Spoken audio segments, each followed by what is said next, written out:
P T I کے long march کا گزشتہ روز لاہور سے آغاز ہو گیا، جبکہ اسی دوران احتجاج کی قیادت کرنے والے کنٹینر پر پارٹی چیئرمین کی موجودگی میں سینئر رہنماؤں کے مابین جھگڑا ہو گیا، جس کی ویڈیو سوشل میڈیا پر وائرل ہو گئی۔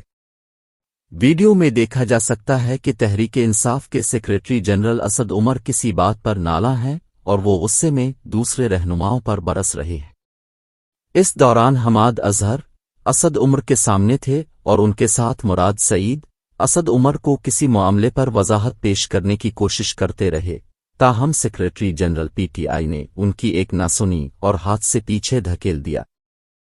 سینئر رہنماؤں کے جھگڑے کے دوران chairman P T I Imran Khan بھی موجود تھے، جبکہ وائس چیئرمین شاہ محمود قریشی بھی اس موقع پر بے بسی کی تصویر بنے دکھائی دی۔